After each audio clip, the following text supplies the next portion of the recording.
Leave before I call cops. A guard humiliates a single mom in front of her little girl. But when she calmly reveals the truth, the entire mall gasps. Because she was the cop. So what happens when his prejudice sparks a battle that could tear her life apart or change an entire community forever? Before we get into the story, comment below where in the world you are watching from today. The autumn sun was setting behind the rows of modest suburban homes as Carla Ramirez made her final pass through the neighborhood. Even off duty, she couldn't shake the instinct to keep watch over her community. Her steps were measured and careful, each one sending a familiar twinge through her injured leg. The weather-worn houses, with their neat front yards, brought a mixture of comfort and melancholy. Mrs. Peterson was watering her prized roses, and Mr. Martinez was helping his son practice baseball in their driveway. These were the people she'd sworn to protect, the families who made this neighborhood feel like home. "Evening, Officer Ramirez," Mrs. Peterson called out, her weathered face crinkling into a warm smile. "How's that leg doing?" Carla managed a small wave. "Getting better, ma'am." Day by day. The truth was more complicated. The injury from that night 3 months ago still haunted her, both physically and mentally. But Carla had learned early in life that sometimes strength meant carrying your burdens quietly. Her watch showed 5:45 p.m. Sophia would be waiting at the after-school program, probably nose-deep in one of her library books.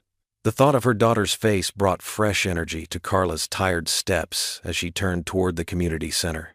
The red brick building came into view, its windows glowing warmly in the deepening dusk. Children's artwork decorated the glass, bright splashes of color against the growing shadows. Through the door, Carla could hear the familiar chaos of kids playing. "Mommy," Sophia's voice rang out the moment Carla stepped inside. Her daughter launched herself across the room, dark curls bouncing, backpack swinging wildly from one shoulder. Carla caught her in a tight hug, breathing in the familiar scent of strawberry shampoo and crayon wax. "Hey, Mija, how was your day?" Sophia pulled back, her brown eyes bright with excitement. "We learned about butterflies. Did you know they taste with their feet?" Miss Thompson, the after-school coordinator, approached with Sophia's jacket in hand. "She's been sharing butterfly facts all afternoon," she said with a gentle laugh. "Someone's definitely ready for our field trip to the butterfly garden next week." Carla helped Sophia into her jacket, watching her daughter chattering away about chrysalises and metamorphosis. These were the moments that made everything worthwhile. The long hours, the injury, the struggle of being both mother and father to this precious soul. "Ready for our special dinner?" Carla asked, taking Sophia's small hand in hers. They stepped out into the cool evening air, their shadows stretching long on the sidewalk. "Pizza!" Sophia bounced on her toes. "Can I get extra cheese? And maybe those little pepperonis that look like buttons?" "We'll see, mija." Carla smiled, even as she mentally calculated the remaining dollars in her account. Being on medical leave had stretched their budget thin. But Sophia's face lit up at the mere mention of mall pizza. Sometimes, a mother's love meant finding ways to make small wishes come true. They walked together down the familiar streets, Sophia swinging their joined hands between them. The mall wasn't far. Just 3 blocks past the park where Sophia had learned to ride her bike, and 2 blocks past the corner store where they bought popsicles on hot summer days. "Mommy, your leg is doing the slow thing again," Sophia observed, her voice carrying that matter-of-fact tone that children sometimes use for difficult truths. Carla adjusted her stride, trying to hide the slight limp. "Just a little tired, baby. Nothing to worry about." But Sophia, with her 8-year-old wisdom, squeezed her mother's hand tighter.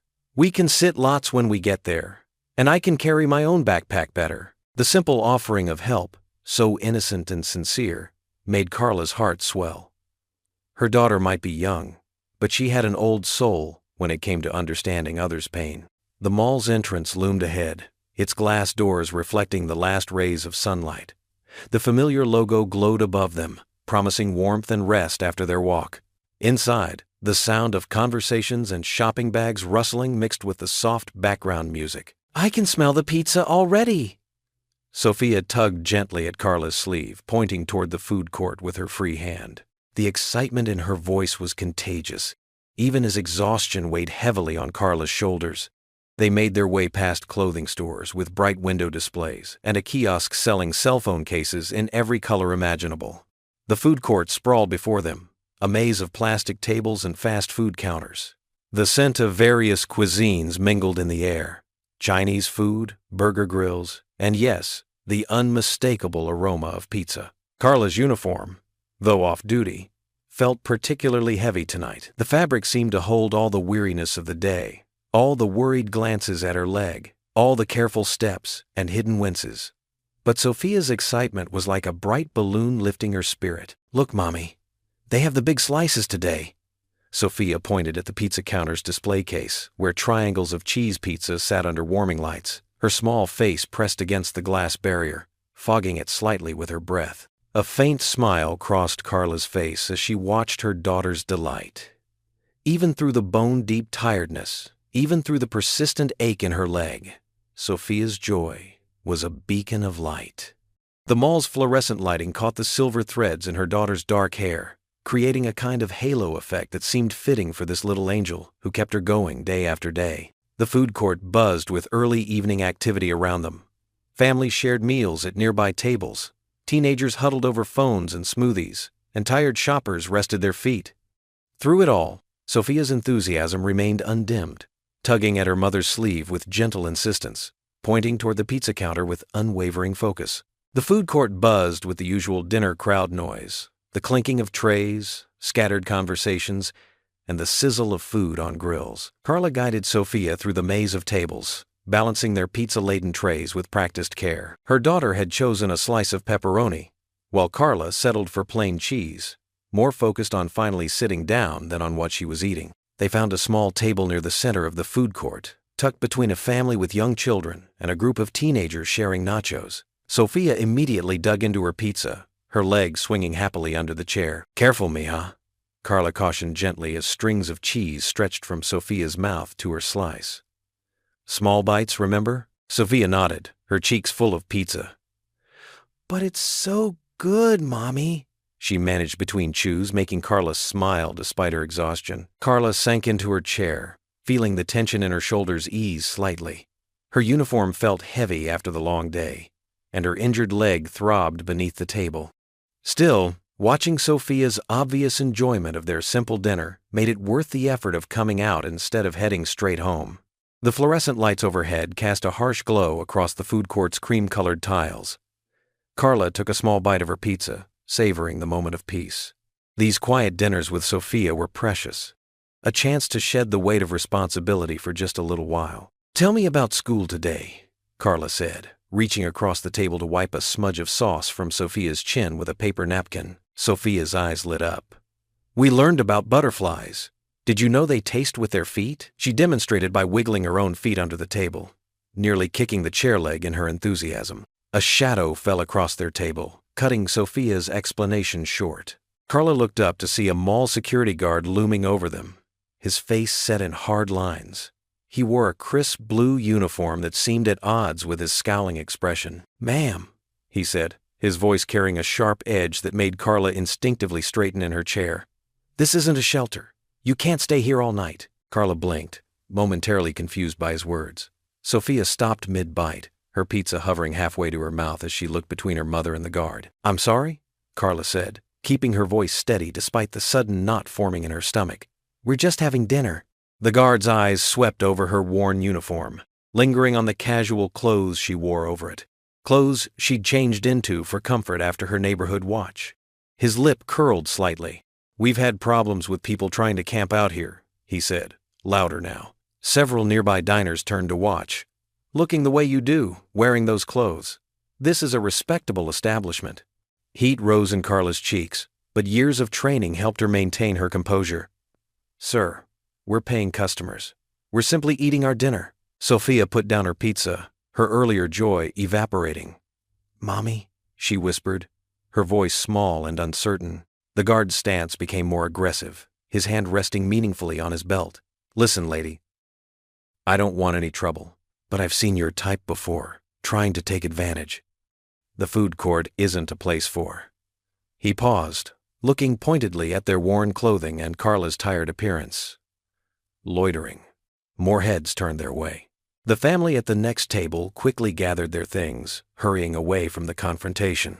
The teenagers stopped their chatter, phones coming up to record the scene. Carla felt her daughter's hand reach across the table to grip her own.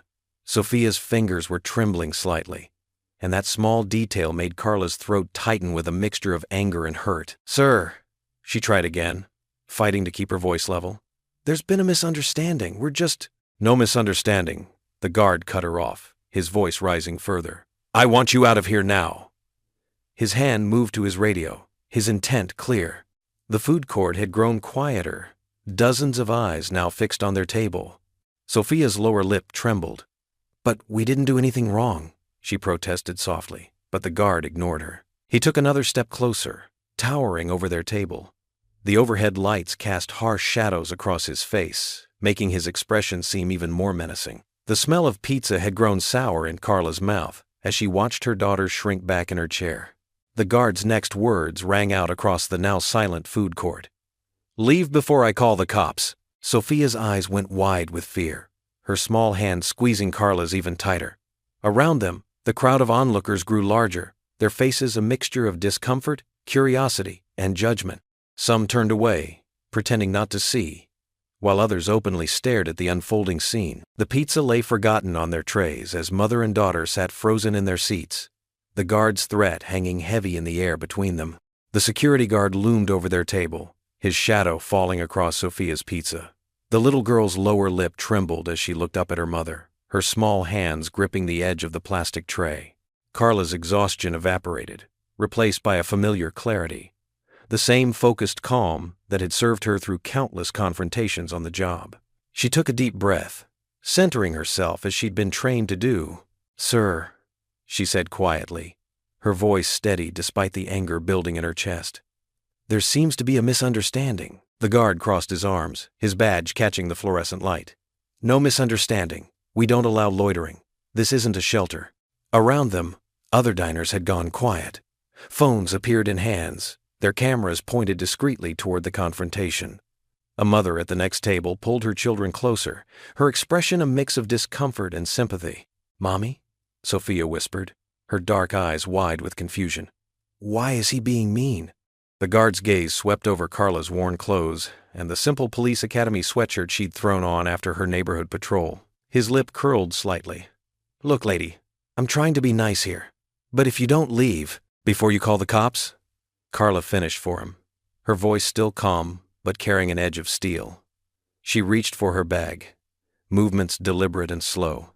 The guard tensed, taking a half-step back. Carla could feel Sophia's small hand clutching the sleeve of her sweatshirt. The touch grounded her, reminded her of all the times she'd taught her daughter about dignity in the face of unfairness. With practiced ease, she pulled her wallet from her bag.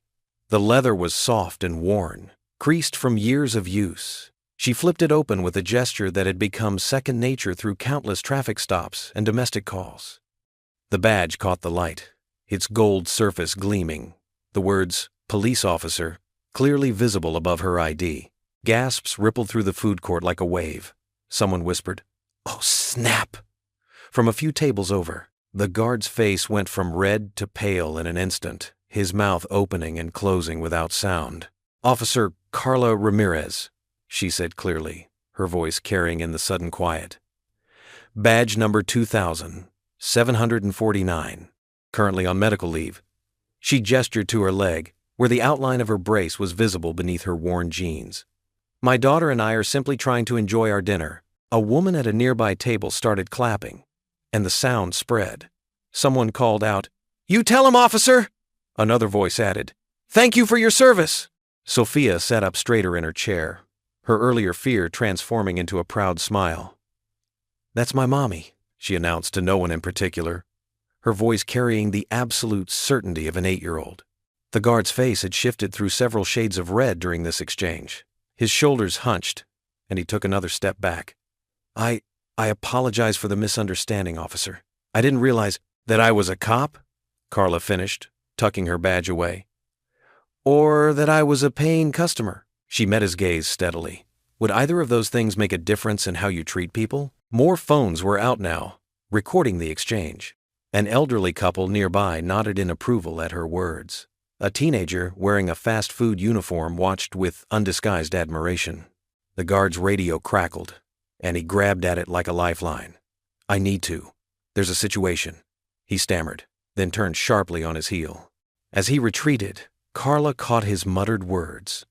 People like you, always making trouble. The words were quiet, but clear enough to carry to nearby tables. Several heads turned to follow his departure, and the whispers grew louder. Sophia wrapped her arms around her mother's waist in a fierce hug. You're so brave, Mommy, she said, her voice muffled against Carla's sweatshirt. Like a superhero! Carla returned the hug, breathing in the familiar scent of her daughter's strawberry shampoo. The food court had erupted in supportive murmurs and conversations. A young woman approached their table, offering napkins they hadn't asked for, just to say, "That was amazing, officer." But beneath the warm swell of support, Carla could still hear the guard's final words echoing in her mind. People like you. She'd heard those words before, too many times to count. They followed her through the academy, through her early days on patrol, through PTA meetings where other parents assumed she was the cleaning staff rather than a fellow mother. Sophia tugged at her sleeve, pointing at their now cold pizza. Can we still eat, Mommy? I'm hungry. Carla smoothed her daughter's dark hair, managing a smile. Of course, mija. Let me just get us some fresh slices. She caught the eye of the teenage server behind the pizza counter, who was already pulling out new slices, her face bright with admiration. Carla's footsteps echoed through the mall corridor as she guided Sophia toward the exit, her police badge now safely tucked away in her wallet. The victory felt hollow, leaving a bitter taste in her mouth. Around them, shoppers who had witnessed the confrontation offered sympathetic smiles and nods, but Carla couldn't shake the guard's final muttered words. Sophia skipped alongside her mother, her small hand warm in Carla's grip. The little girl seemed to have already bounced back from the incident, her resilience a gift of childhood that Carla envied. Still, she noticed how Sophia's eyes darted nervously whenever they passed another security guard. The evening air was cool against their faces as they stepped into the parking lot. Street lamps cast long shadows across the asphalt, and the sound of traffic from the nearby highway provided a steady background hum. Carla's leg ached more than usual now, the stress of the confrontation having tensed her muscles around the healing injury. Here we are, mija, Carla said, helping Sophia into the back seat of their well-worn Honda Civic. She made sure Sophia was properly buckled in before closing the door and walking around to the driver's side, each step a reminder of her injury. As Carla settled into her seat and started the engine, Sophia's voice piped up from the back. Mommy? Yes, sweetheart? Carla adjusted the rear-view mirror, catching her daughter's reflection.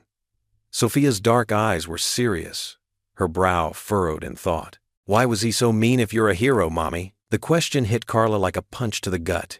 She gripped the steering wheel tighter, watching her knuckles turn white. How could she explain prejudice to an 8-year-old? How could she preserve Sophia's innocent belief that the world was fundamentally fair and good? Sometimes, Carla began carefully, pulling out of the parking space, people make wrong choices about how they see others. They judge without knowing the whole story. But you showed him your badge, Sophia persisted. You're a police officer. You help people. Carla smiled sadly at her daughter's simple logic. Yes, I do, but the badge doesn't change who I am inside. And some people, she paused, choosing her words carefully, some people see what they want to see first. You mean because we're different? Sophia asked, her voice smaller now. Like when Tommy at school said my lunch smelled funny because Abuela made it? Carla's heart clenched. She hadn't known about that incident. Yes, mi amor, like that. But you know what? Your Abuela's cooking is delicious, and being different is not a bad thing. It makes us special. The rest of the drive home was quiet, with Sophia humming softly to herself in the back seat. Carla's mind wandered back to the mall, replaying the scene. She thought about all the people who might face similar treatment but didn't have a badge to pull out, didn't have the authority of law enforcement behind them. Their small house welcomed them with familiar comfort. The porch light was on. Carla always left it burning when they went out. And Mrs. Rodriguez from next door had collected their mail, placing it neatly by the door, as she often did when she saw they were out. Time to get ready for bed, Sophia, Carla announced as they entered. It's been a long day. Sophia's bedtime routine provided a comforting normalcy after the evening's events. Bath time, pajamas, teeth brushing, each step helping to wash away the tension of the mall incident. As Carla helped Sophia into her favorite unicorn pajamas, her daughter's face grew serious again. Mommy, are you sad? Carla paused in the middle of buttoning Sophia's top. "What makes you think that, baby? Your eyes look different.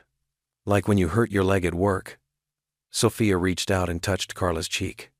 "But you were so brave today. You showed that mean guard that he was wrong." Carla gathered Sophia into her arms, breathing in the clean scent of her freshly washed hair. "You make me brave. You know that? Every single day." After tucking Sophia into bed and reading her favorite story about a brave princess who saved her kingdom, Carla kissed her daughter's forehead. "Sweet dreams, mi amor." "Good night, Mommy," Sophia murmured, already half asleep. "You're still my hero." Carla stood in the doorway for a moment, watching Sophia's peaceful face in the soft glow of her nightlight.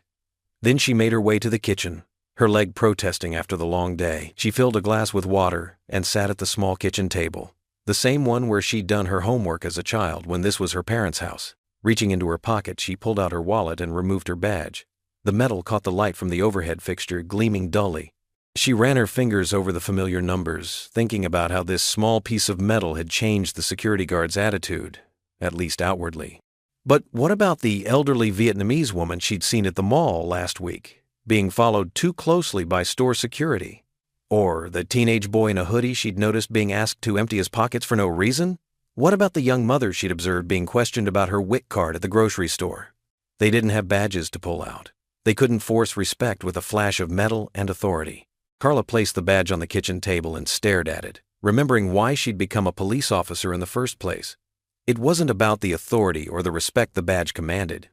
It was about protection, about service, about making her community a better place for everyone, especially for those who couldn't protect themselves. The badge gleamed under the kitchen light, both a symbol of her achievement and a reminder of how much work was still left to do. She thought about Sophia's innocent question in the car. "Why was he so mean if you're a hero, Mommy?" Maybe being a hero wasn't just about wearing the badge. Maybe it was about standing up for what was right, even when, especially when, you weren't in uniform. But was she doing enough? Were the small everyday stands she took making any real difference in a world that seemed so determined to judge first and ask questions later? Carla sat alone in her quiet kitchen, the badge on the table before her, wrestling with these thoughts as the clock on the wall ticked steadily onward. The morning sun streamed through the windows of Joe's Diner, casting warm patches of light across the worn red vinyl booths. Carla sat across from Marjorie Clark, wrapping her hands around a steaming cup of coffee. The familiar scent of bacon and pancakes filled the air, but Carla's appetite had abandoned her. "You look like you barely slept," Marjorie said, her gray hair neatly pulled back, her keen eyes studying Carla's face. After 30 years of teaching, she could spot troubled souls from a mile away. "Sophia had nightmares," Carla replied, staring into her coffee. "She kept asking why the guard was so mean to us. How do you explain prejudice to an 8-year-old? Marjorie reached across the table and squeezed Carla's hand. "You don't have to explain it. You show her how to fight it." The waitress arrived with their breakfast, wheat toast and eggs, for Marjorie, a plain bagel for Carla. The clatter of plates punctuated the morning bustle of the diner. "I showed my badge," Carla said quietly. "I stood up for myself. Isn't that enough?" Marjorie set down her fork with a gentle clink. "Honey, that badge protected you. But what about the single mothers who don't have one? The ones who look tired after working 3 jobs? The elderly immigrant who stops to rest their feet?" She paused, letting her words sink in. "If it happened to you, imagine what happens to those without a voice." Carla's throat tightened. She thought about the dozens of times she'd responded to calls as an officer, seeing the resignation in people's eyes when they felt powerless. "I know," she whispered. "I've seen it." "Then you know better than most what needs to change." Marjorie took a sip of her tea. "Remember Maria from my 3rd grade class last year? Single mother, works as a cleaning lady at that same mall. She told me she gets followed by security every time she shops there. Every single time." The bagel in Carla's stomach felt like lead. She remembered Maria's daughter, bright, eager to learn, just like Sophia. The thought of that little girl watching her mother being treated with suspicion made her hands clench. "But what can I do?" Carla asked, her voice stronger now. "I'm just one person on medical leave." Marjorie's eyes sparkled. "You're never just one person when you stand up for what's right. Remember the community garden project? They said one retired teacher couldn't make a difference. Now look at it. feeding 30 families. The diner had grown busier, the morning crowd filtering in. At a nearby table, a young mother struggled to quiet her crying baby while juggling a menu. Carla watched as other patrons shot annoyed glances their way. "It's not just about the mall incident," Marjorie continued, her voice lowering. "It's about all the little moments of judgment, the subtle discrimination that chips away at people's dignity. You have a platform now, Carla. That badge gives you credibility, but it's your heart that gives you power." Carla thought about Sophia's face last night, how her daughter had looked up at her with such pride when she'd stood her ground. But she also remembered the fear in those young eyes when the guard first approached them. "I don't want Sophia growing up in a world where she has to prove she belongs," Carla said, her voice catching. "Then change it." Marjorie's words were simple but firm. Start small. Write a letter to the mall management. Talk to the community board. Your story already has people talking. I heard 3 different versions at church yesterday. The waitress returned to refill their cups. Carla noticed her name tag read Rosa, and she wore the same weary expression Carla had worn yesterday. "When I was teaching," Marjorie said, stirring her tea, "I learned that the biggest changes start with the smallest actions. One voice encourages another, then another. Before you know it, you've got a chorus." Carla sat back, remembering all the time she'd put on her uniform, promising to protect and serve. Maybe serving didn't always require a badge. "Sophia asked me last night if I was a hero," Carla said softly. I didn't know what to tell her. "Tell her heroes don't just save people from burning buildings," Marjorie replied. "Sometimes they save people's dignity. Sometimes they speak up when others can't." They finished their breakfast as the morning sun climbed higher, casting longer shadows across their table. When the check came, Carla noticed Rosa's tired smile and left her an extra-large tip. Outside the diner, the spring air was crisp and clear. Marjorie hugged Carla tightly before heading to her car. "You know what to do," she said simply. Carla watched her friend drive away, then climbed into her own car. The mall loomed in the distance, its large windows reflecting the morning light. She thought about Maria, about Rosa, about all the tired mothers just trying to give their children better lives. The doubt that had plagued her since yesterday began to fade, replaced by something stronger, determination. She hadn't chosen this fight, but maybe it had chosen her. For Sophia, for Maria's daughter, for every person who had ever swallowed their dignity in silence. Her phone buzzed, a text from Sophia's school. "Have a great day, Mommy. Love you." A smile tugged at Carla's lips as she started the engine. The path ahead was clear now, illuminated by purpose and possibility. The morning sunlight filtered through the stained glass windows of First Community Church, casting rainbow patterns across the worn wooden pews. Carla sat with Sophia beside her, their Sunday best, a stark contrast to their usual casual attire. The familiar hymns washed over them as the congregation sang, but Carla's mind kept drifting back to the incident at the mall. Pastor Brooks stood at the pulpit, his warm voice carrying through the sanctuary. "In times of trouble, we must remember that each of us is called to be a light in the darkness." His words seemed to speak directly to Carla's situation, though she knew he couldn't have known about it. Sophia swung her legs back and forth, occasionally bumping the pew in front of them. Carla gently placed a hand on her daughter's knee, and Sophia responded with a bright smile that melted away some of her mother's anxiety. As the service drew to a close, Carla found herself lingering in the pew while others filed out. Sophia tugged at her sleeve. "Can we get cookies from the fellowship hall, Mommy?" "In a minute, sweetie." Carla watched as Pastor Brooks made his way through the departing congregation, stopping to chat with various members. When he reached their pew, his kind eyes crinkled with concern. "Carla, Sophia," he greeted them warmly. "I've noticed something's weighing on you today. Would you like to talk about it?" Carla hesitated, then nodded. "Actually, Pastor, I would." They moved to a quiet corner of the fellowship hall, where Sophia happily munched on chocolate chip cookies while sitting at a nearby table with some other children. The smell of coffee and pastries filled the air as church members mingled nearby. "It happened at the mall," Carla began, her voice low.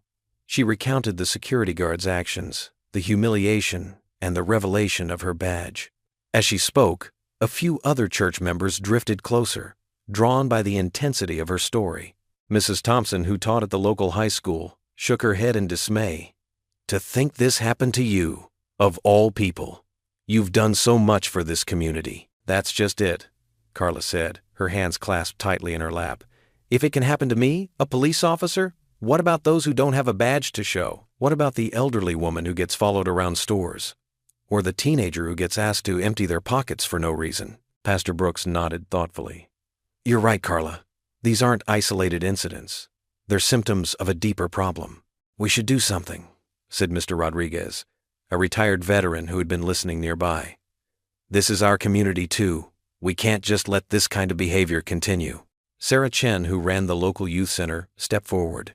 What if we organized a community forum, a safe space where people could share their experiences and work together toward solutions? Carla felt a surge of hope as others joined the conversation. Mrs. Thompson offered to help coordinate with the school district.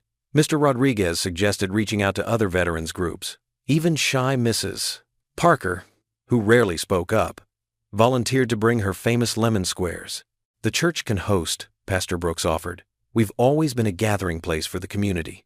This is exactly the kind of dialogue we should be fostering. As they discussed logistics and possibilities, Carla felt something shift inside her. The weight of the mall incident began to feel less like a burden and more like a catalyst for change. We could invite the mall management, suggested Sarah. Not to point fingers, but to work together on better training and policies. And local business owners, added Mrs. Thompson. Many of them want to create welcoming spaces, but might not know how. Pastor Brooks placed a gentle hand on Carla's shoulder. Sometimes God uses our painful experiences to open doors for greater good. You're not just standing up for yourself anymore, Carla. You're standing up for everyone who's ever felt marginalized or misjudged. The support of her church family wrapped around Carla like a warm blanket. These weren't just empty words or temporary comfort. These were people ready to take action alongside her. Later that evening, Carla sat on the edge of Sophia's bed during their nighttime routine. The little girl's room was bathed in the soft glow of her butterfly nightlight, creating dancing shadows on the walls. Something special happened at church today, Carla began, smoothing Sophia's blanket. Sophia sat up straighter, her favorite stuffed elephant clutched to her chest. Is it about the mean man at the mall? Sort of, Carla replied, choosing her words carefully. Remember how you asked why he was mean even though I'm a hero?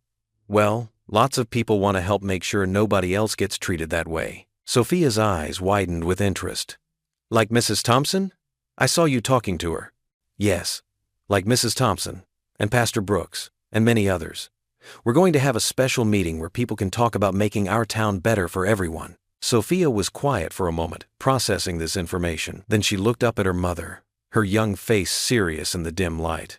I'll help too, Mommy, she whispered, her voice filled with determination. Carla sat at her kitchen table early Monday morning, a cup of coffee growing cold beside her notepad. She picked up her cell phone, took a deep breath, and dialed the first number on her list. Hello, Mrs. Martinez. It's Carla Ramirez. She smiled as the elderly woman's warm voice answered. I'm organizing a community meeting about something important, and I'd love your support. The conversation flowed naturally as Carla explained what had happened at the mall. Mrs. Martinez, who had lived in the neighborhood for 40 years, listened intently before declaring, Count me in, dear, and I'll bring my famous empanadas. One call led to another. Carla reached out to Sarah Williams, another single mom she knew from Sophia's school. It's not just about what happened to me, Carla explained, twirling the phone cord between her fingers. It's about making sure nobody feels unwelcome in their own community. By mid-morning, Carla had filled 2 pages of her notepad with names and numbers. She grabbed her car keys and headed out into the neighborhood. The autumn air was crisp, and fallen leaves crunched under her feet as she walked up to the first house. Tom Garcia, a retired mailman, opened his door with a puzzled expression that quickly turned to a warm smile. Officer Ramirez, what brings you by? Just Carla today, she said, explaining her mission. Tom's face darkened when she described the mall incident, but brightened at the mention of the community meeting. My wife and I will be there, he promised. And I'll talk to the folks at the senior center too, house by house. Carla built her coalition. Some conversations were brief, others stretched into lengthy discussions over cups of tea or coffee. At one home, she found herself sitting with 3 generations of the Anderson family, all nodding in agreement as she spoke. Around noon, Carla pulled up to the Veterans Center. Her leg was starting to ache. but she pushed through the discomfort. Inside, she found Jim Walker organizing donated books. "Carla!" His voice boomed across the quiet space. "How's that leg healing?" She told him about the mall incident, watching his weathered face grow serious. Jim had always been straight-talking, and today was no exception. "That security guard needs a lesson in respect," he said, shelving a book with more force than necessary. "You helped me when I was at my lowest, got me the help I needed. Now it's my turn to have your back." Jim immediately called over several other veterans who were having coffee in the corner. Within minutes, they were all committed to attending the meeting and spreading the word. Back in her car, Carla called her old partner from the force, Detective Rodriguez. "Hey, stranger," she said when he answered.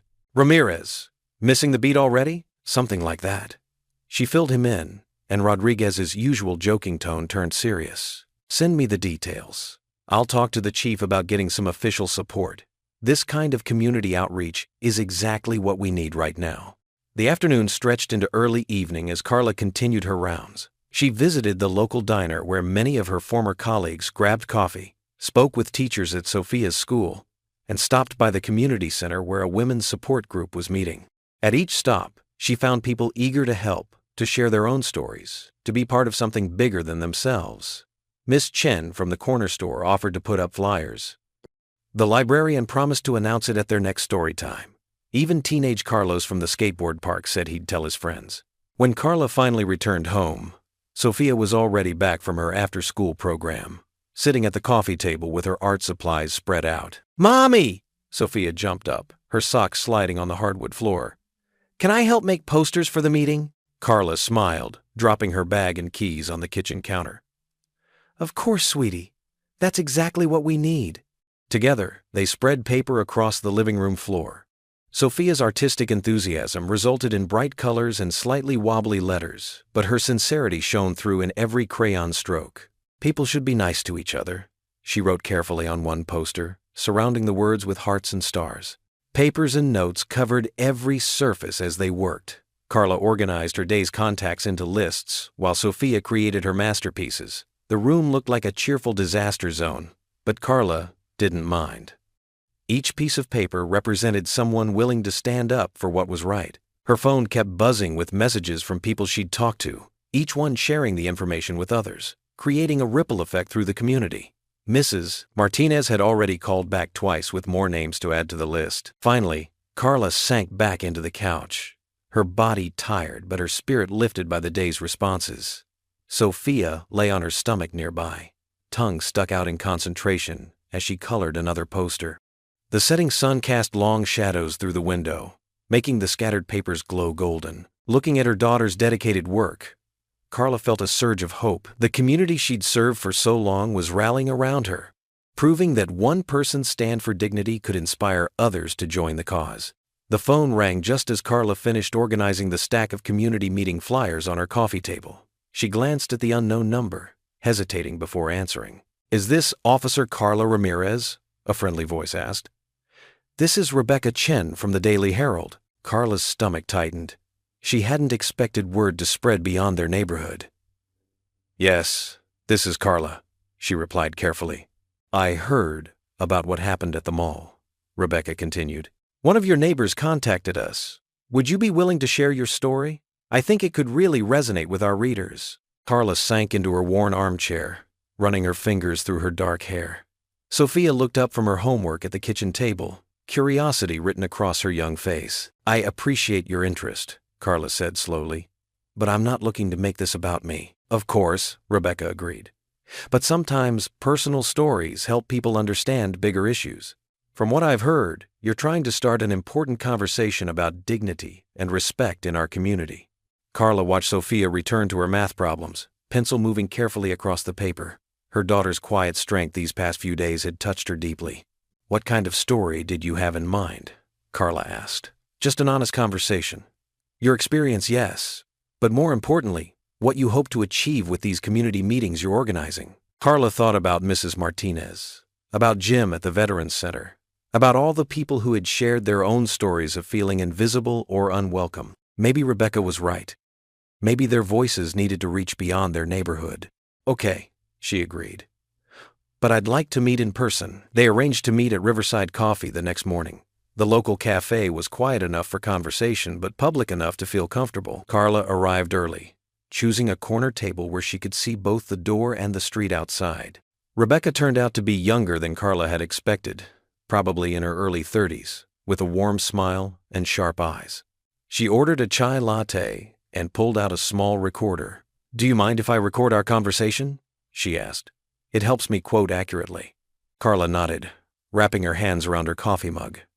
"Where would you like to start? Why don't you tell me about that day at the mall?" In your own words. Carla took a deep breath and began. She described the exhaustion after her neighborhood patrol, the simple pleasure of taking Sophia for pizza, the shock of the security guard's approach. Rebecca listened intently, taking occasional notes. "What hurt most," Carla explained, stirring her coffee, "wasn't the assumption that I was homeless.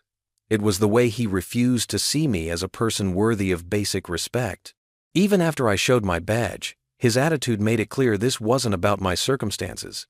It was about who he thought I was." "And that's what inspired you to take action?" "Partly," Carla said. "But it was more than that.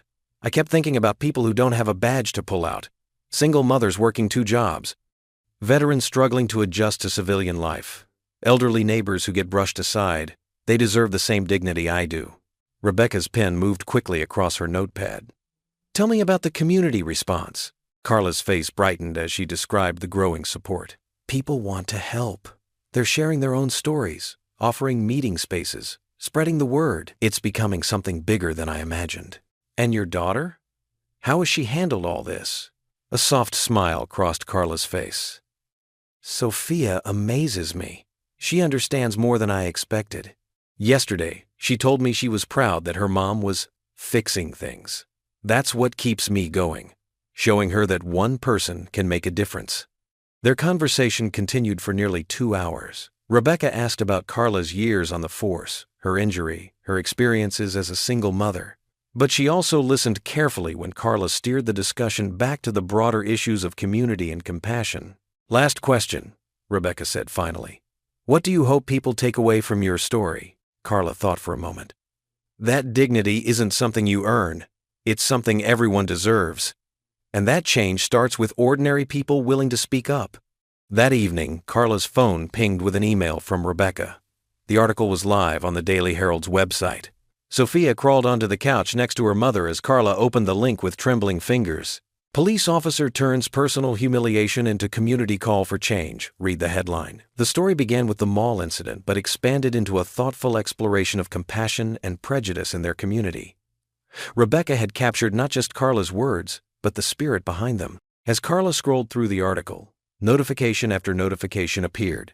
Comments were already flowing in. "Thank you for speaking up. This happened to my mother last year. Where can I sign up to help?" "Officer Ramirez is showing what real community policing looks like." Sophia pointed at the screen. "Look, Mommy, people understand." Carla hugged her daughter close, watching as more supportive messages appeared. The story was reaching people, touching hearts, opening minds. Maybe this was just the beginning. She read through another wave of comments, each one affirming her decision to speak out. The article had done exactly what she'd hoped. Shifted the focus from a single incident to a larger conversation about treating everyone with dignity and respect. The community center's main hall buzzed with nervous energy.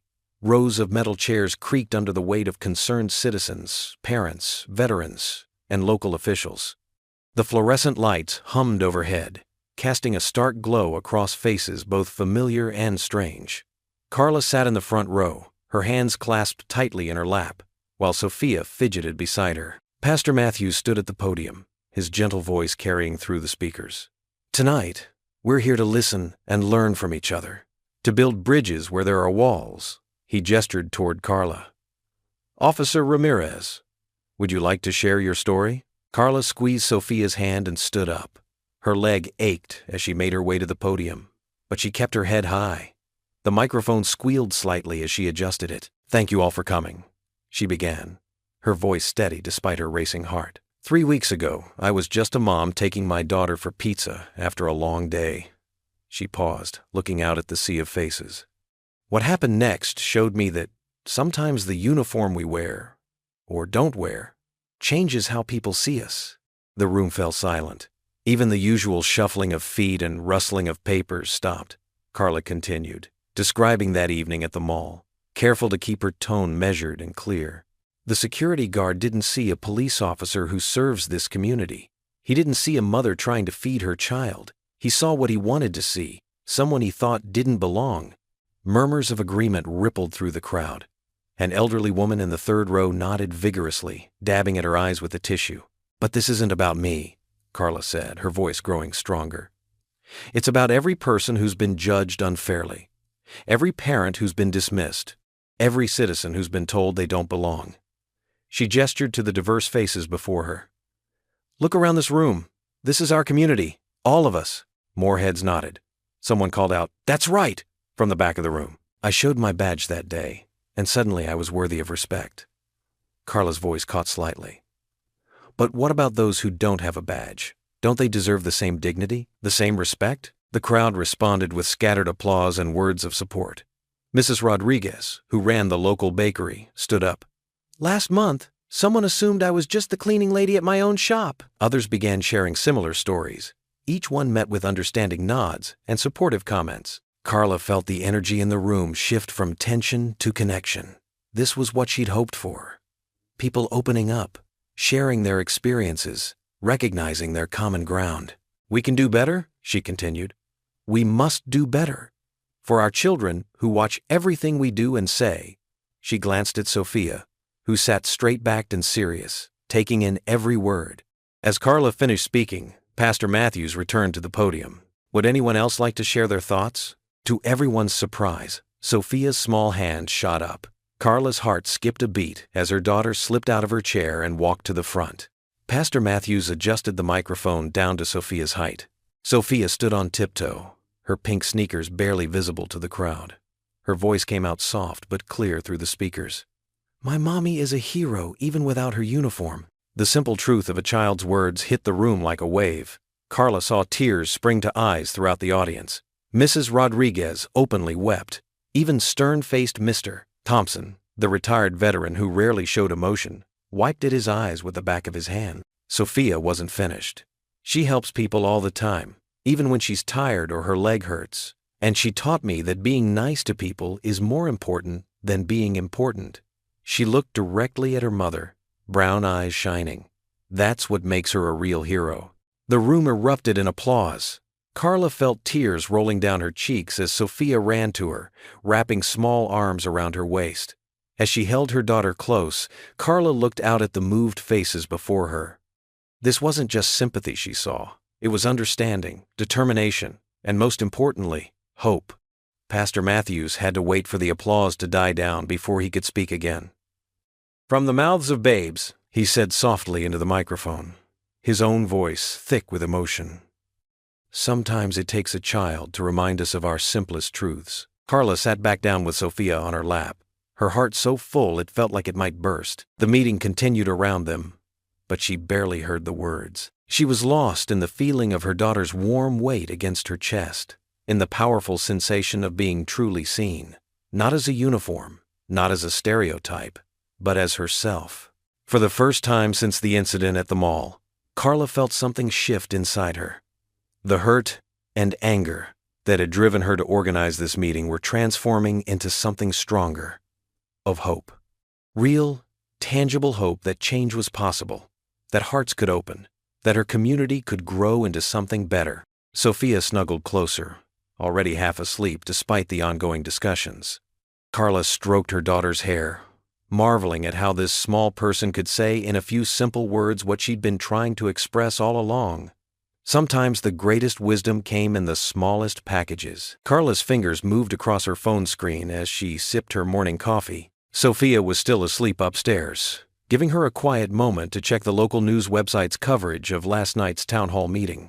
Her heart sank as she scrolled through the comments section. "Attention seeker, playing the victim card, should be fired from the force." The words stung like tiny paper cuts. She set her coffee mug down, her hand trembling slightly. More cruel comments filled the screen, each one worse than the last. Some questioned her integrity as a police officer. Others attacked her role as a single mother. Her phone buzzed with a text from Marjorie. "Don't read the comments, dear. Some people can't handle the truth. Too late for that advice. Carla switched to her email, hoping for something better.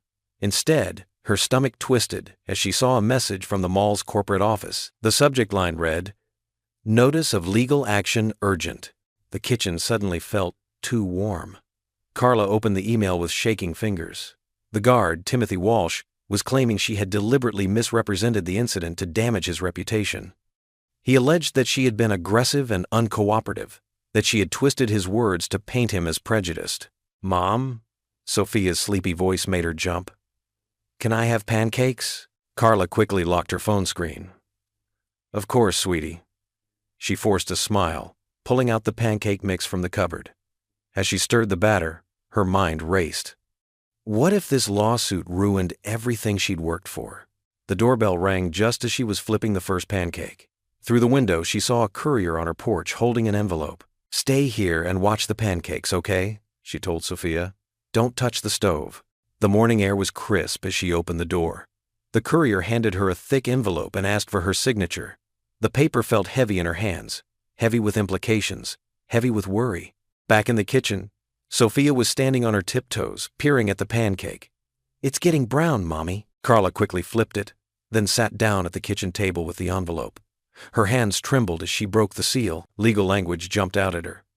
Summons, defamation, damages.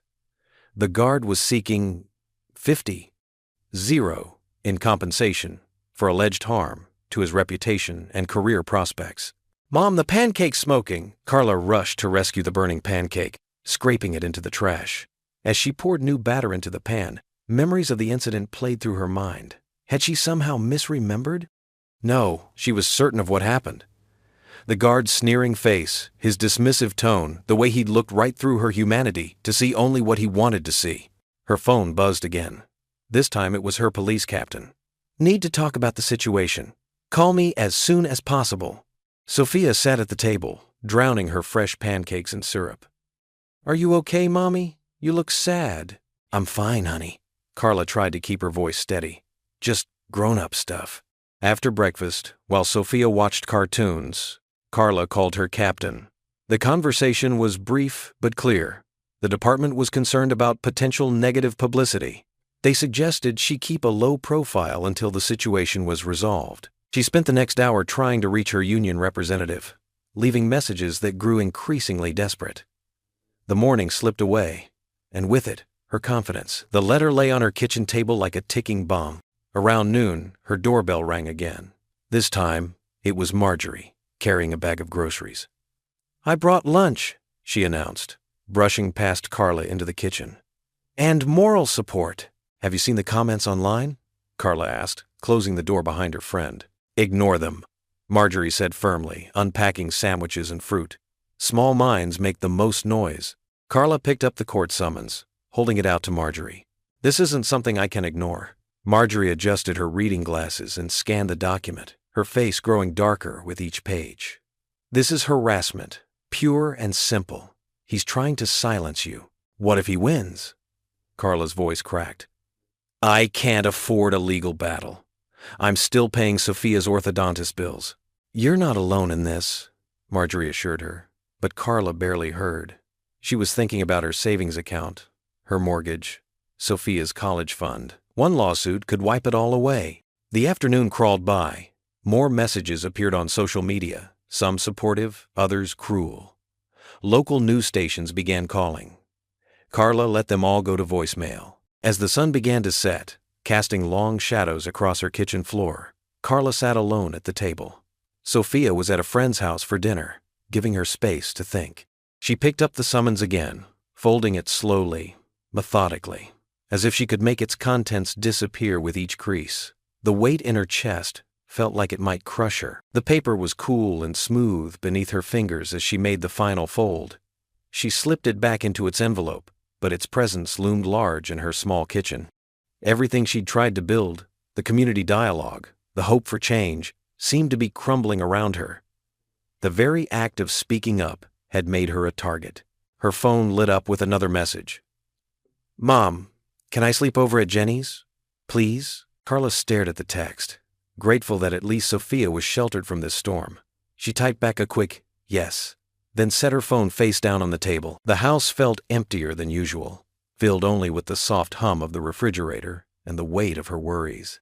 The legal summons sat in its envelope, innocent-looking but devastating in its implications. Tomorrow, she would need to start looking for a lawyer, figuring out how to fight back. But tonight, in the growing darkness of her kitchen, Carla allowed herself to feel the full weight of her fear and uncertainty. The police station's familiar brick facade loomed before Carla as she climbed the worn concrete steps. Her leg ached more than usual today, each step a reminder of why she was on medical leave. The morning sun cast long shadows across the entrance, and the weight of the court summons seemed to pull at her jacket pocket. Inside, the station buzzed with its usual morning activity. Officers nodded in recognition as she passed, some offering encouraging smiles, others averting their eyes. The sound of ringing phones and radio chatter brought back memories of her active duty days, making her heart clench with longing.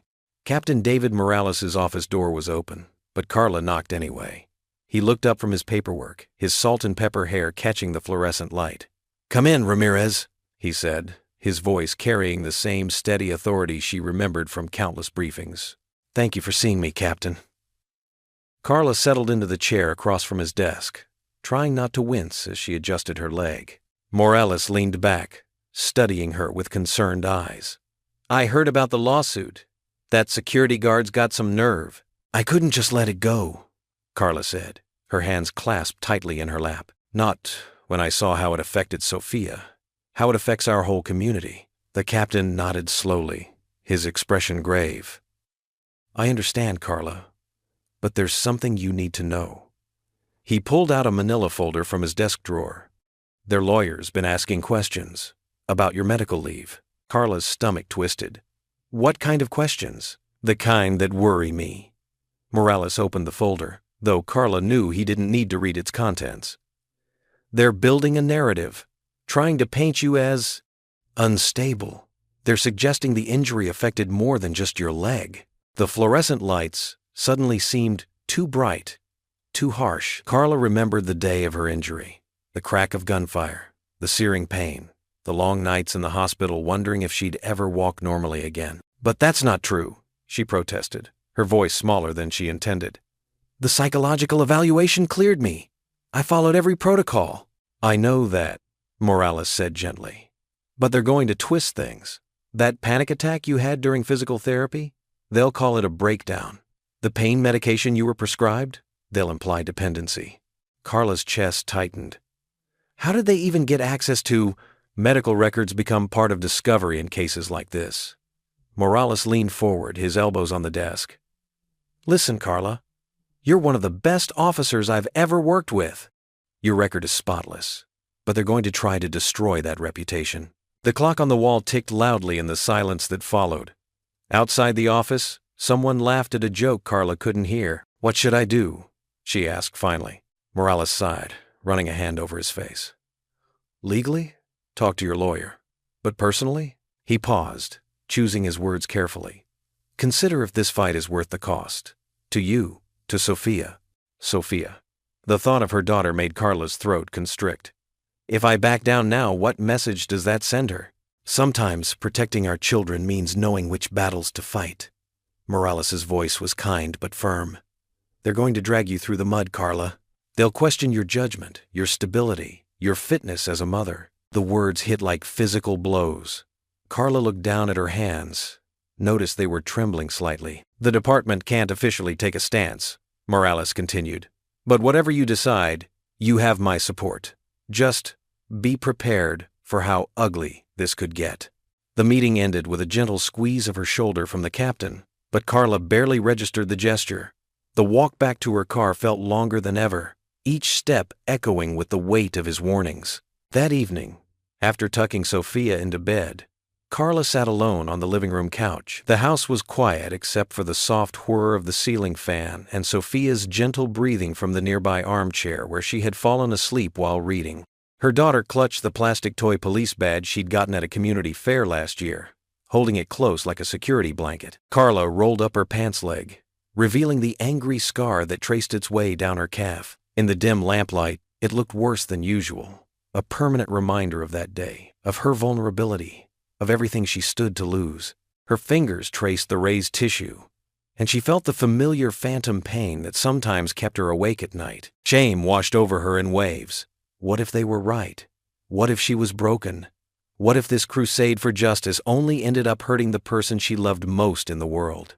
She stared at the scar, feeling the weight of doubt and fear pressing down on her shoulders as Sophia slept peacefully nearby, innocent and unaware of the storm gathering around them. The first hints of dawn crept through Carla's kitchen window, painting the walls in soft shades of pink and gold. She sat at her small wooden table, hands wrapped around a cooling cup of coffee, her badge lying next to yesterday's newspaper. The headlines about the lawsuit seemed to mock her from the pages. Her morning prayers, usually a source of comfort, felt hollow today. The words stuck in her throat as doubt gnawed at her resolve. The silence of the house pressed in around her, broken only by the gentle hum of the refrigerator and Sophia's distant, peaceful breathing from down the hall. "Lord," she whispered, her voice barely audible, "I don't know if I'm strong enough for this fight anymore." Her fingers traced the edge of her badge, feeling every ridge and curve she knew by heart. The metal felt cold against her skin, almost foreign now. The medical report from her injury lay on the table, its clinical language describing the damage to her leg in stark, unforgiving terms. She remembered the shooting, the searing pain, the long months of physical therapy. But worse than the physical pain was the fear that had taken root. Fear that she wasn't the officer she used to be, that she wasn't the mother Sophia deserved. Carla pushed back from the table, wincing as her leg protested. She limped to the sink, dumping out her untouched coffee. The morning light caught the silver strands in her dark hair, more numerous now than they'd been a year ago. In the window's reflection, she saw the shadows under her eyes, the worry lines that seemed deeper each day. Sophia's drawings covered the refrigerator. Bright, hopeful pictures of her mother in uniform, standing tall and proud. One showed them both at the town hall meeting, stick figures surrounded by hearts and stars. The sight made Carla's chest tighten. What example was she setting now, shrinking from this fight? She thought of all the people who had come forward at the meeting, sharing their own stories of discrimination and humiliation. Their faces blurred together in her memory. The young mother who'd been followed around stores. The veteran who couldn't get a job interview. The teenager who'd been wrongly accused of shoplifting. They had trusted her with their stories, believed in her strength. But now, with lawyers threatening to dig into her medical history, to question her stability, to paint her as an attention-seeking troublemaker, the weight felt crushing. The guard's lawsuit wasn't just attacking her character. It was threatening to unravel everything she'd built, everything she stood for. Carla sank into her chair again, her leg throbbing. The morning sun had risen higher now, streaming through the window in earnest, but she felt cold inside. She picked up her badge again, running her thumb over the numbers she'd worn with such pride. "I just wanted to make things better," she whispered to the empty kitchen. "I wanted Sophia to grow up in a world where she wouldn't face the same prejudices, where she could be proud of who she island." Her voice cracked on the words. The memories of that day in the mall food court came flooding back. The guard's sneering face, the humiliation burning in her chest, Sophia's confused and frightened eyes. She had stood tall then, had shown her daughter how to face injustice with dignity. But now, alone in her kitchen with her doubts and fears, that strength felt like a distant memory. Her prayer became more desperate, tears sliding down her cheeks. "Please," she whispered, "I need a sign. I need to know if I'm doing the right thing, if this fight is worth the cost." The silence that followed felt heavier than before. Carla wiped her eyes with trembling fingers, trying to steady her breathing. She couldn't let Sophia see her like this. Her daughter needed to believe in heroes, needed to believe that standing up for what's right was always worth it. But what if she lost? What if they dragged her name through the mud, questioned her fitness as an officer, as a mother? The thought made her stomach clench. She'd worked so hard to build a stable life for Sophia, to be someone her daughter could look up to. The morning light caught the small cross hanging on her kitchen wall, a gift from her mother years ago. She remembered her mother's words about courage not being the absence of fear, but the strength to move forward despite it. Right now, that strength felt impossibly far away. Her fingers traced the scar on her leg through her pajama pants. The injury that had put her on medical leave had changed more than just her body. It had shaken her confidence, made her question everything she thought she knew about herself. Just then, the sharp sound of knocking cut through her thoughts. Carla froze, glancing at the clock. It was barely 6:30 a.m. The knock came again, gentle but insistent. Wiping her eyes quickly and straightening her shoulders, Carla made her way to the front door. When she opened it, she found Mrs. Henderson, the elderly widow from Oak Street, standing on her porch. The morning light caught the silver of her hair, and her kind eyes crinkled with warmth. "Mrs. Henderson?" Carla said, surprised. "Is everything all right?" The older woman smiled, her weathered hands clutching her purse. "I read about what's happening in the paper, dear. I couldn't sleep thinking about it. Do you remember 3 years ago when those men broke into my house?" Carla nodded slowly. It had been one of her first cases as a patrol officer in the neighborhood. "You didn't just catch them," Mrs. Henderson continued, her voice thick with emotion. "You sat with me for hours, made me feel safe in my own home again. You gave me the courage to stay in my house, to not let fear win." She reached out and took Carla's hand. "You gave me my life back, dear. And I wanted you to know, you're still that same brave officer, that same compassionate soul. Don't let them make you doubt yourself." A warmth began to spread through Carla's chest, melting some of the ice that had formed around her heart. The older woman's words, her presence here at dawn, felt like an answer to her desperate prayers. A gentle knock echoed through Carla's kitchen. She wiped her eyes, straightened her shoulders, and walked to the front door. When she opened it, her breath caught in her throat. There stood Mrs. Peterson, the elderly widow she'd helped after a break-in 3 years ago. "I brought you some of my famous banana bread," Mrs. Peterson said, holding out a still warm loaf wrapped in foil. "And something more important, my support." Before Carla could respond, another figure appeared on her front walkway. It was James Walker, the veteran she'd helped connect with PTSD services during one of her toughest night shifts. He stood tall in his worn leather jacket, a determined look in his eyes. "Officer Ramirez," he called out, his voice firm but gentle. "Or should I just say Carla? Mind if we come in?" Carla stepped back, gesturing them inside. As they settled in her living room, more footsteps sounded on her porch. Marjorie appeared in the doorway, her silver hair catching the morning light. "Hope you've got enough coffee for all of us," Marjorie said with a warm smile. Behind her stood Miguel, a young man Carla had mentored through the police department's youth program years ago. Sophia peeked out from her bedroom, rubbing sleep from her eyes. Her face lit up at the sight of their visitors. "Miss Marjorie!" she exclaimed, running to give her a hug. They gathered around Carla's small dining table, the banana bread filling the room with its sweet aroma. James cleared his throat, his weathered hands clasped in front of him. "I read about what's happening," he said. "That security guard, the lawsuit, it's not right. You were there for me when nobody else would listen.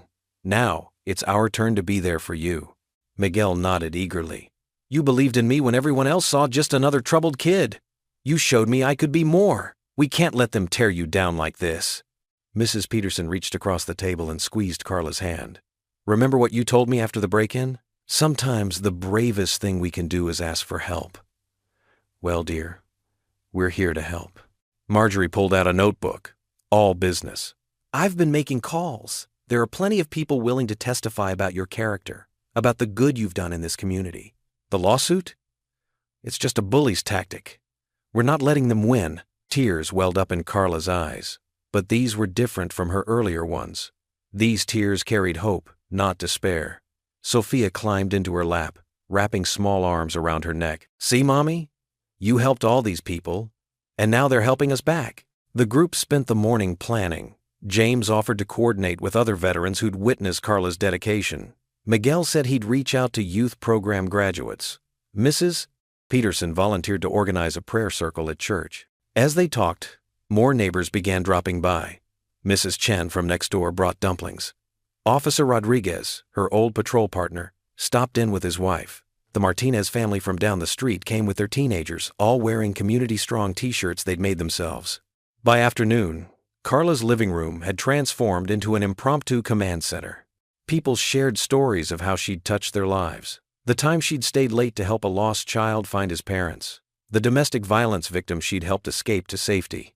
The homeless veteran she'd connected with housing services. Sophia sat at the coffee table, surrounded by art supplies Marjorie had brought.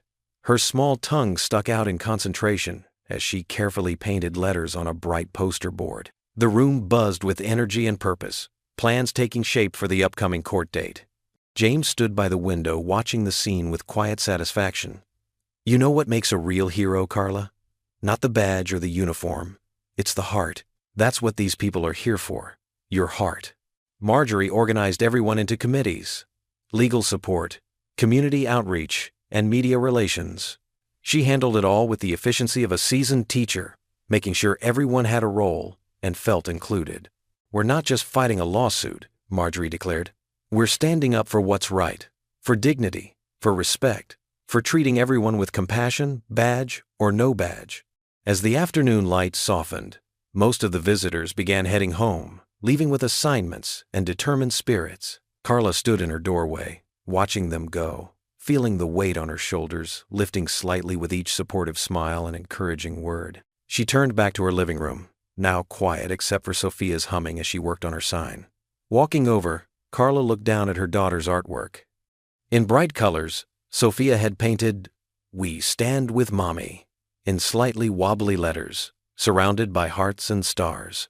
Something settled in Carla's chest, a steady warmth replacing the cold fear that had gripped her these past days.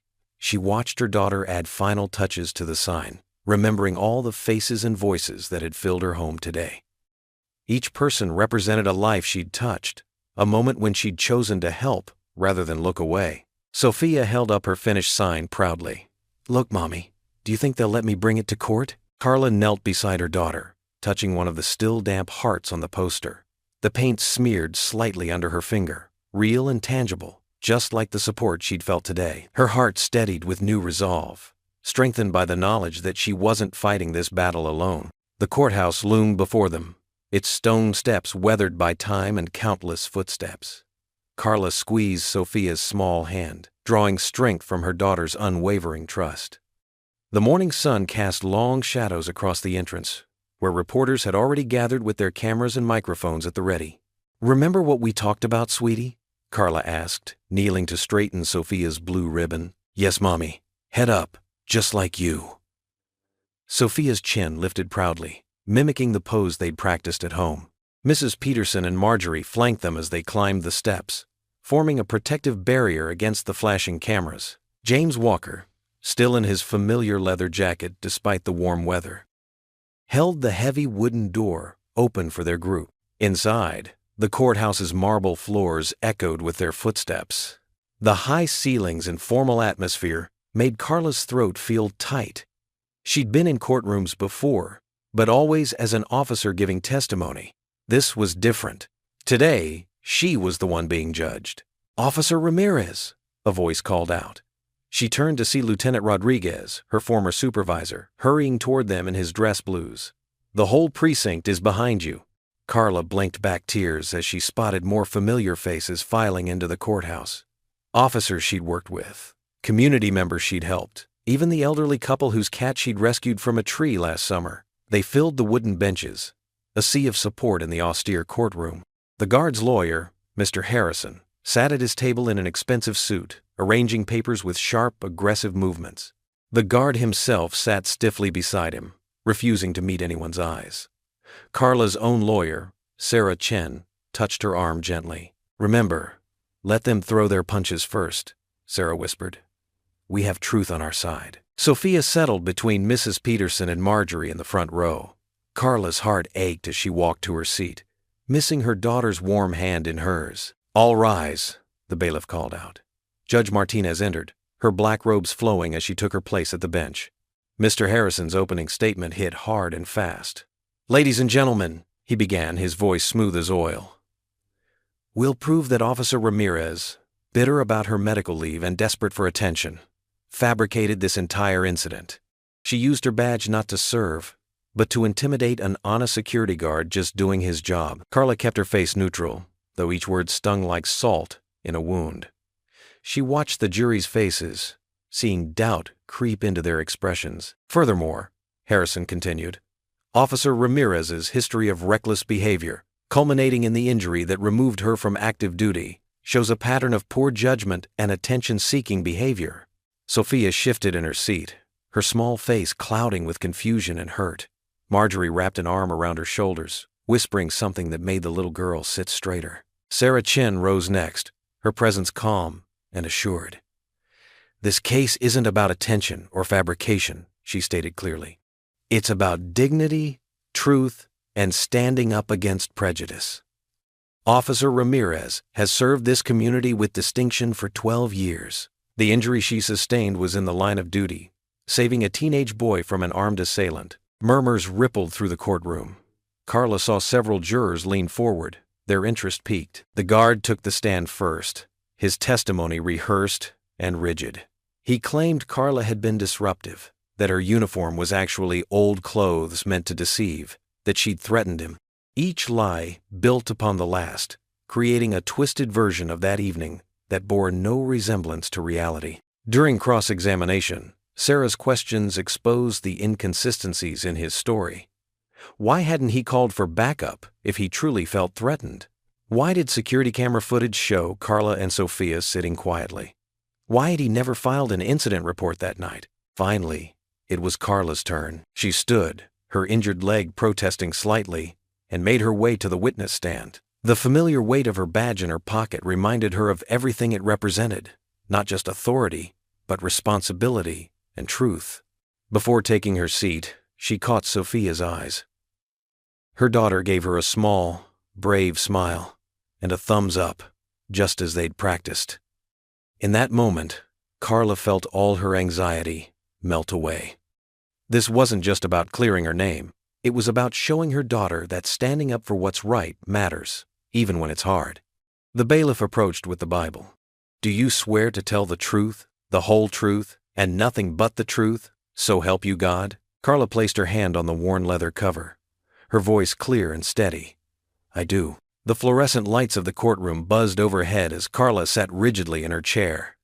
The defense attorney, Mr. Peterson, strutted before the jury with a thick manila folder in his hands. His polished shoes clicked against the floor with each deliberate step. "Let's talk about Officer Ramirez's medical leave, shall we?" His voice dripped with false concern. "A rather interesting series of events." Carla's stomach clenched.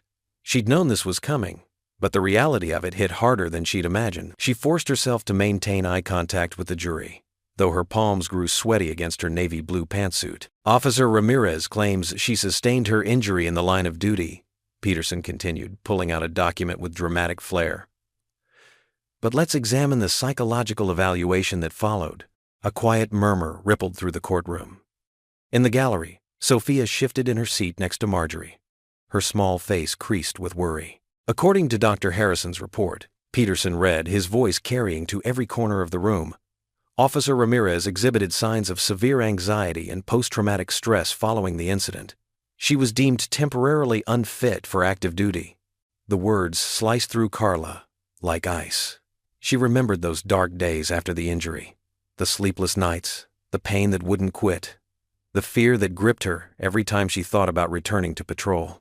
"In fact," Peterson turned to face the jury directly, "Officer Ramirez required extensive counseling. The question before us today is whether someone in such a fragile state can be considered a reliable witness to the events at the mall." Carla's attorney, Sarah Chen, stood up. "Objection, Your Honor. Counsel is attempting to stigmatize mental health treatment." "Sustained," the judge replied, but the damage was done.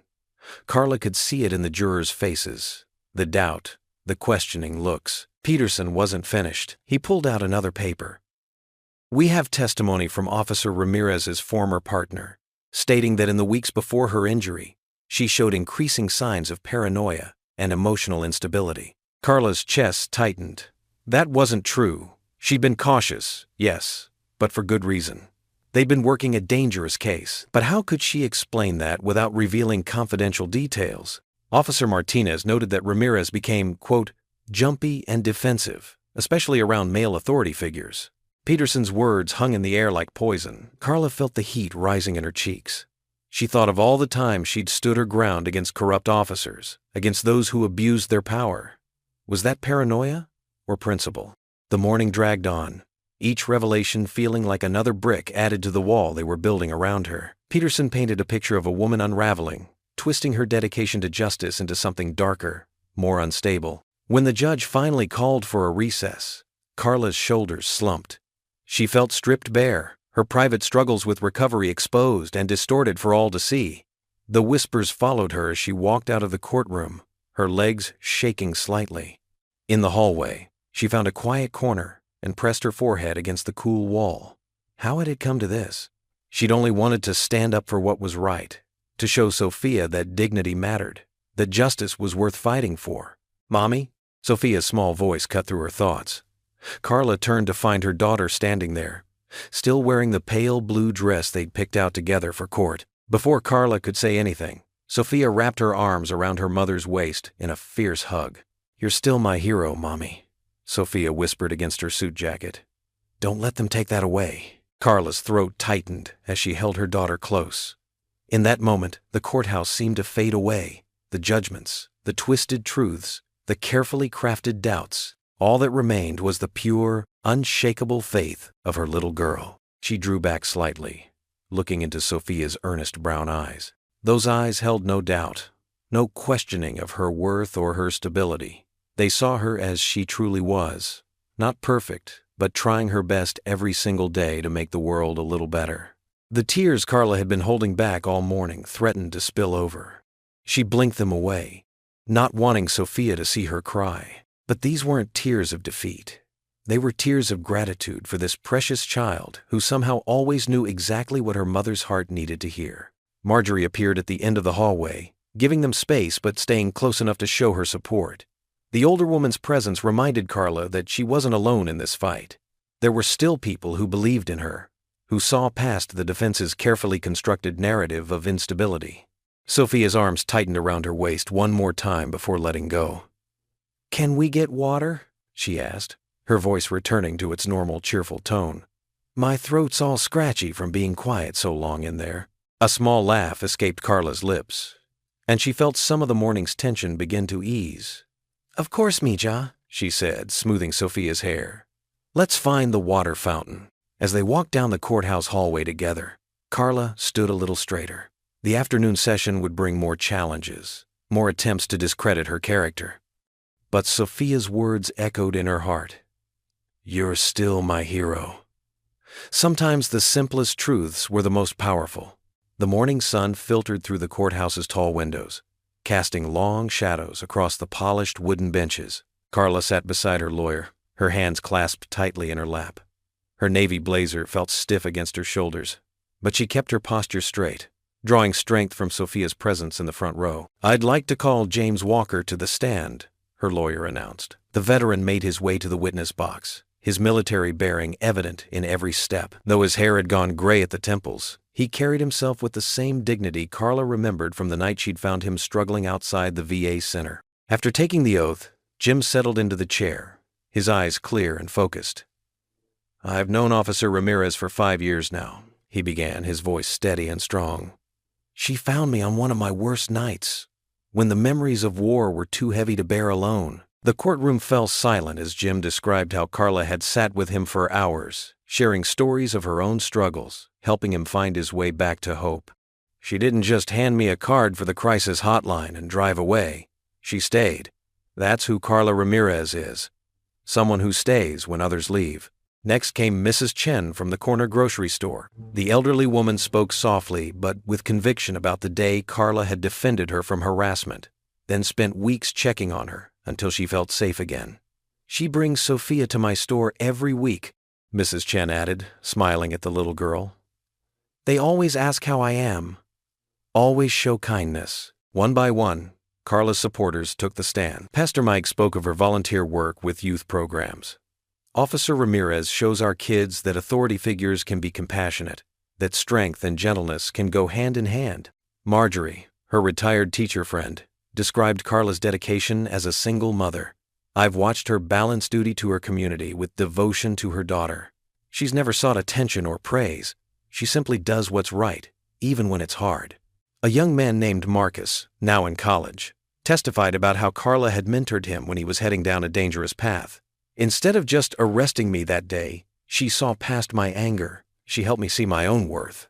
Throughout the testimony, Carla noticed the judge leaning forward, taking careful notes. Each story painted a fuller picture, not just of her character, but of the community she served and loved. During a brief recess, Sophia slipped her small hand into Carla's. "Everyone knows you're good, Mommy," she whispered. Carla squeezed her daughter's hand, drawing strength from that simple truth. When court resumed, the security guard took the stand. His uniform looked freshly pressed, but his face was tight with tension. As he raised his right hand for the oath, Carla noticed a slight tremor.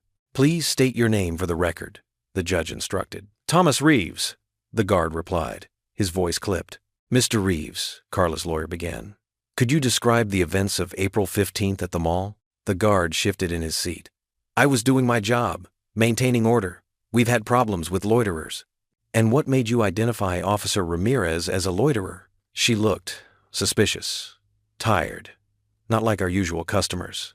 "Could you elaborate on what you mean by usual customers?" The guard's jaw tightened. "You know, people who belong there, who can afford to shop. And how exactly could you determine Officer Ramirez's financial status?" "Look, I've worked security for 15 years. You develop an eye for trouble. So, it wasn't about loitering at all, was it, Mr. Reeves? It was about assumptions you made based on her appearance?" "Objection!" the defense attorney called out. "Overruled," the judge responded. "The witness will answer." The guard's composure began to crack. "These people come in, take up space, make paying customers uncomfortable." "These people?" Carla's lawyer pressed. "Who exactly do you mean by these people, Mr. Reeves?" Color rose in the guard's face. "People who don't respect authority, who think they're above the rules just because they wave around a badge." A murmur rippled through the courtroom. The judge tapped his gavel once, restoring order. "Mr. Reeves," Carla's lawyer continued calmly, "in your 15 years of security work, how many times have you asked someone to leave the mall?" "Hundreds, probably, when necessary." "And how many of those people turned out to be police officers?" The guard's mouth worked silently for a moment. "Just her. Just Officer Ramirez. And when she showed you her badge, did you apologize?" "Why should I?" The words burst out before he could stop them. "Badge or no badge, she's still—" He caught himself, but too late. The judge's pen stopped moving. The courtroom felt deadly quiet. "She's still what, Mr. Reeves?" The guard's face had turned an ugly shade of red. No comment, but his silence spoke volumes. His prejudice hung in the air, visible now to everyone. The carefully constructed facade of professional concern had crumbled, revealing the bitter truth beneath. The judge looked at his watch. "I think this would be a good time for our lunch recess. Court will resume at 1 o'clock. As people began to file out, Carla caught a glimpse of the guard's face. His mask of authority had completely slipped, revealing a man consumed by his own biases, small and angry in the witness chair. She felt no satisfaction in his unraveling, only a deep sadness for the hatred that had brought them both to this moment. Sophia's small voice cut through her thoughts. "Can we get sandwiches, Mommy?" Carla smiled, grateful for her daughter's simple, pure heart. "Yes, Mija. Sandwiches sound perfect." The tension in courtroom B hung thick as morning fog. Carla's heart thundered against her ribs as Judge Matthews adjusted her reading glasses. The rustling of papers seemed deafening in the hushed chamber. Sophia squeezed her grandmother's hand in the front row, her small face a picture of anxious hope. "In the matter of Henderson versus Ramirez," Judge Matthews began, her voice clear and steady, "this court has carefully considered all evidence and testimony presented." She paused, surveying the packed courtroom over the rim of her glasses. Carla felt her lawyer's reassuring touch on her arm. The past few weeks had been a blur of depositions, character witnesses, and sleepless nights. Now everything hinged on these next few moments. "The plaintiff's claim of defamation lacks substantial merit," Judge Matthews continued. "Officer Ramirez's account of the events has been corroborated by multiple witnesses, and her subsequent actions in organizing community discussions fall well within her First Amendment rights." A collective breath seemed to be held throughout the courtroom. Carla's hands trembled slightly as she clasped them together. "Furthermore," the judge added, her tone taking on an edge of disapproval, "this court finds the plaintiff's allegations regarding Officer Ramirez's medical leave to be not only irrelevant, but deliberately malicious in nature." The security guard, Mr. Henderson, shifted uncomfortably in his chair, his face reddening. Therefore, it is the finding of this court that the case be dismissed with prejudice." Judge Matthews removed her glasses.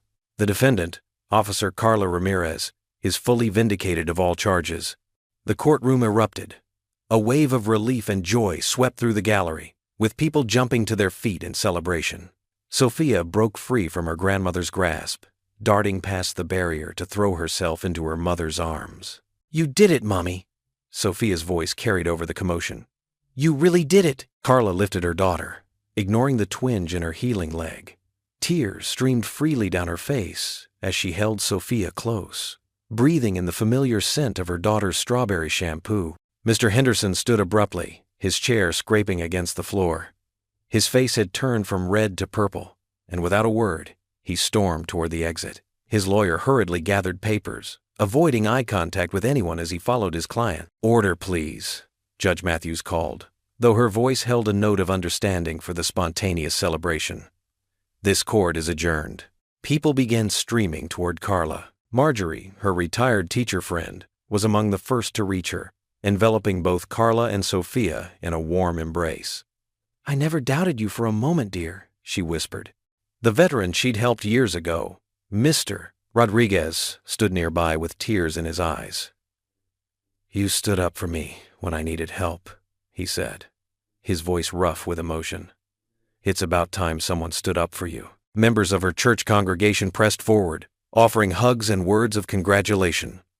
Officer Martinez, her old partner, gave her a proud salute that made Sophia giggle. "Officer Ramirez," a reporter called out, pushing through the crowd.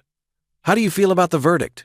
Before Carla could respond, more reporters appeared, their cameras flashing. Questions flew from all directions. "Will you return to active duty? What message do you have for the community? How has this affected your daughter?" Carla's lawyer stepped forward protectively, but Carla touched his arm. "It's okay," she said softly. She wanted to speak, not for herself, but for everyone who had ever felt powerless or alone. Sophia remained close to her side as they made their way toward the courthouse steps. The morning sun had grown stronger, and its warmth felt like a blessing on Carla's face. Their supporters formed a protective circle around them, shielding them from the more aggressive reporters. On the courthouse steps, Carla paused. Camera flashes popped like summer lightning, but she barely noticed them. All she could feel was Sophia's small hand in hers, warm and trusting. All she could see were the faces of friends and neighbors who had stood beside her through the darkness. Mrs. Chen from the corner store was there, waving a small American flag. The widow she'd comforted after the burglary stood proudly with her grandchildren. Young people from the community center held up hand-painted signs, reading, "Justice wins," and "Thank you, Officer Ramirez." Sophia tugged at her hand, beaming up at her with unrestrained joy.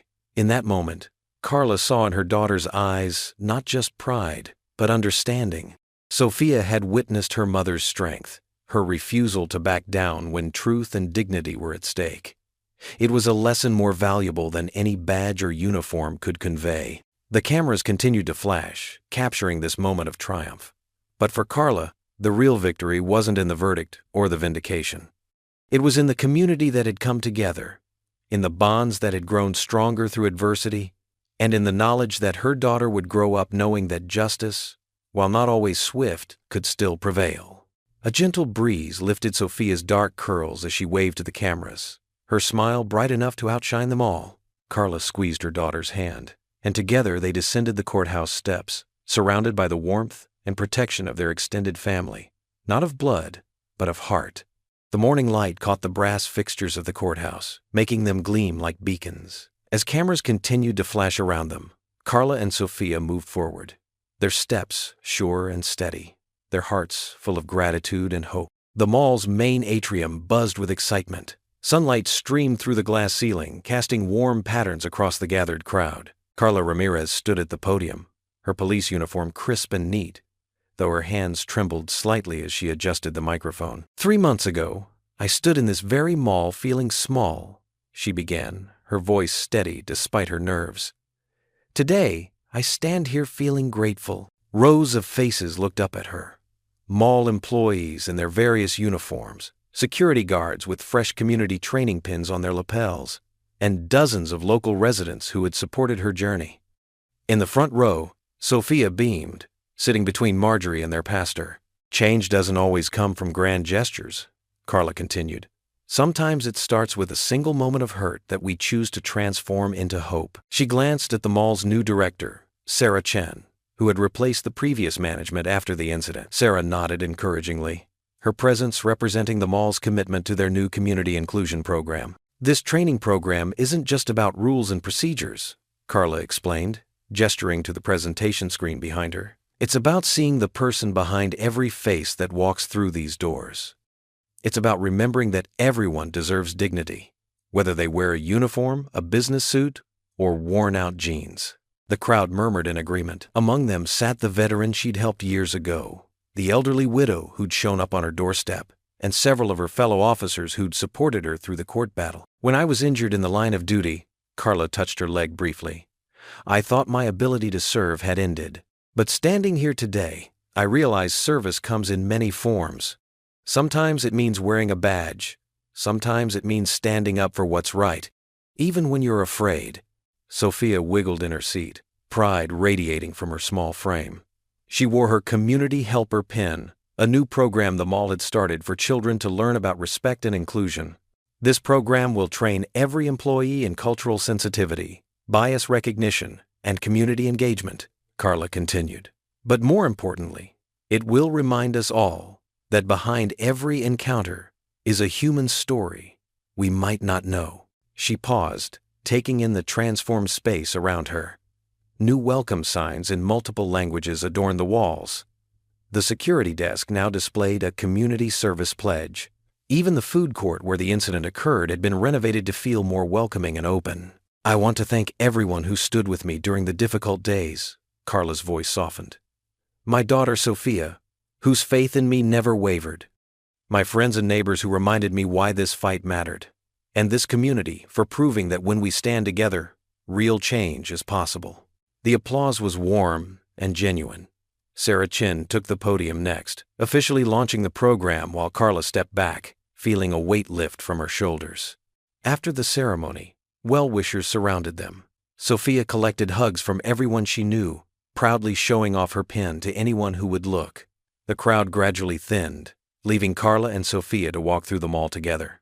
They passed the security desk where a new guard, trained under the program, gave them a respectful nod. "Officer Ramirez," he said warmly, "and Miss Sophia, how's the Community Helper program going?" Sophia launched into an excited explanation of her latest project, making Carla smile. They continued their walk, passing stores where employees waved in recognition. The atmosphere felt completely different from that fateful evening months ago. When they reached the food court, Carla paused. The memories of that night flashed through her mind. The exhaustion, the humiliation, the fear in Sophia's eyes. But now, the space held new energy. Families of all backgrounds shared tables. A group of elderly veterans chatted with young students. The community she'd hoped to build was already taking shape. "Mommy, can we get pizza?" Sophia asked, tugging at her sleeve, just like she had that night. But this time, Carla's smile came easily. As they sat with their pizza, people stopped by their table to express gratitude. A young mother thanked Carla for inspiring her to speak up at work. An elderly man shared how the new program had helped him feel more welcome in the mall. Sophia watched it all, her eyes bright with understanding beyond her years. Between bites of pizza, she looked up at her mother. Her next words filled Carla's eyes with tears. "See, Mommy? You didn't just wear the badge, you became the hope." Carla pulled her daughter close, letting the tears fall freely. Around them, the buzz of conversation, the sound of laughter, and the warm greetings of passers-by created a symphony of change. They had built something lasting, not just a program or a policy, but a community where dignity and respect flowed as freely as the sunlight through the atrium above. What would you do if you were in their place? Comment your answer below, and let's see how you'd rewrite the ending. If you enjoyed the story of Carla Ramirez, I handpicked the next story that you will enjoy. Please don't miss this one. Click here to watch it.